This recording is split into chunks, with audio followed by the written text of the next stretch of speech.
adalah seni. Setelah kemarin ngomongin latar belakang daripada sel kasus, hari ini saya akan bicara tentang latar belakang untuk uji diagnostik, gitu ya. Jadi uji diagnostik itu membandingkan latar belakang itu ya. Jadi pentingnya apa? Definisi untuk uji diagnostik membandingkan satu pemeriksaan dengan pemeriksaan lain ya. Membandingkan satu pemeriksaan dengan gold standar sebenarnya ya. Disebut uji diagnostik kalau membandingkan dengan gold standar gitu ya. Misalnya, di bagian bedah misalnya itu skor Alpurado dibandingkan dengan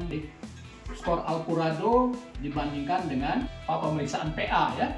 Jadi skor Alpurado, skor Alvarado ya dengan PA pemeriksaan patologi anatomi ya.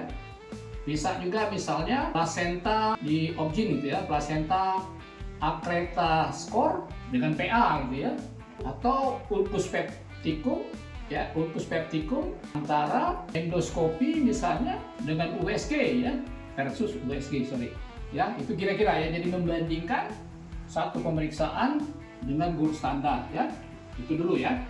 Itu disebut uji diagnostik. Tapi kapan disebut uji akurasi? Kalau salah satu dari mereka belum ada gold standar. Jadi disebut uji akurasi kalau dia belum ada gold standar. Ya. Ini banyak sekali ya, terutama di bagian bedah saraf gitu ya. Antara skor misalnya Glasgow score dibandingkan skor lain gitu ya, yang belum ada gold standar gitu ya. Disebutlah uji akurasi ya. Oke, nah kalau uji diagnostik kita akan nilai nanti sensitivitas,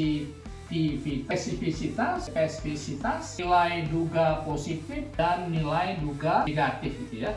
Ya, ini cukup 4 ya. Tapi pada uji akurasi kita tambah selain 4 tadi ini, oke, kita tambah namanya uji kaffa gitu ya. Uji kaffa ya. Oke.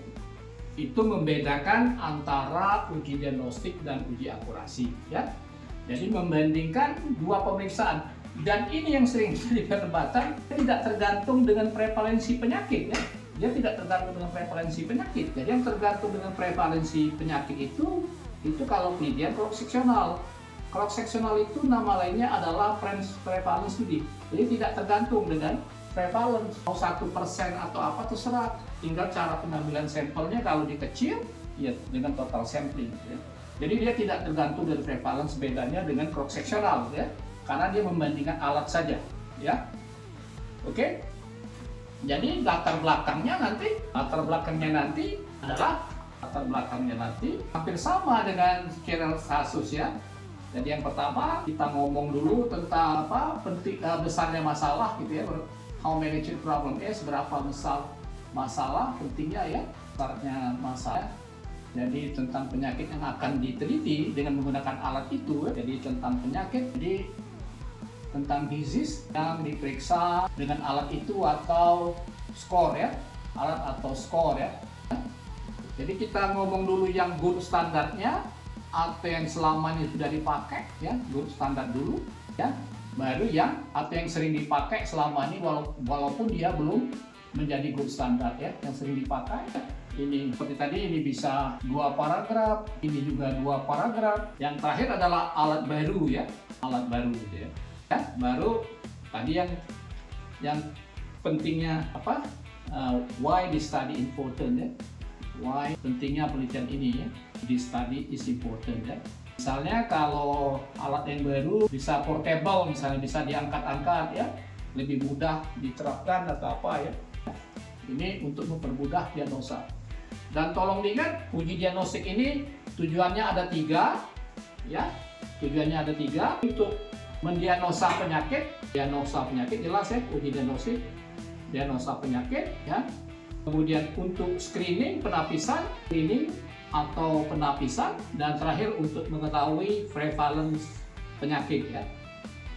Prevalence penyakit. Nah, disebut sebagai alat diagnosa kalau sensitivitasnya dua-duanya, sensitivitas dan spesifisitas di atas sama dengan 80% ya. Tapi ini bila salah satu saja, baik sensitivitas atau spesifitas salah satu ya, yang di atas 80%.